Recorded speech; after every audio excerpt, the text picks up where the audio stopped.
Déco dans le présent pour mieux construire l'avenir. La chronique d'Interentreprise avec Francette Florimond. Bonjour, j'espère que vous allez bien. Nous avons vu que les 5 indispensables sur lesquels nos élus doivent impérativement se pencher sont l'autonomie alimentaire, l'autonomie énergétique, la conduite des grands projets d'infrastructure, le développement des entreprises et la cohésion sociale. Pourquoi s'en préoccuper ?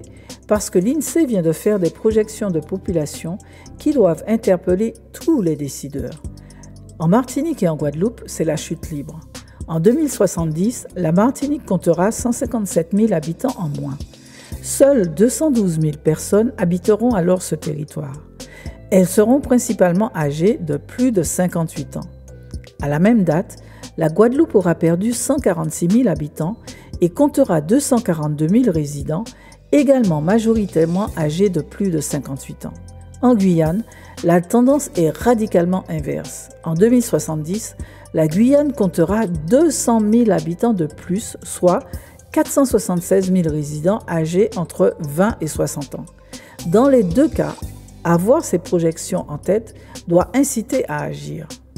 Dans le cas de la Martinique et de la Guadeloupe, ces territoires se vident littéralement de leurs forces vives parce qu'elles n'y trouvent pas de débouchés, ni en termes d'emploi, ni en termes d'infrastructures pour habiter, pour se connecter, pour accueillir leurs enfants, pour se déplacer, pour se nourrir à moindre frais, etc.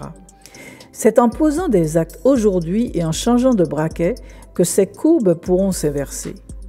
La Guyane est dans le cas de figure inverse. Elle fera face à un afflux de population porté par une dynamique nataliste. Cette dynamique doit elle aussi être accompagnée de décisions prises aujourd'hui et sur les mêmes items pour pouvoir bien accueillir cette population à venir.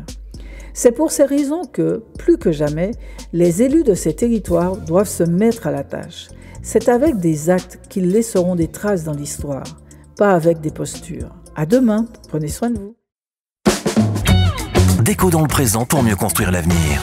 La chronique d'Interentreprise avec Francette Florimond.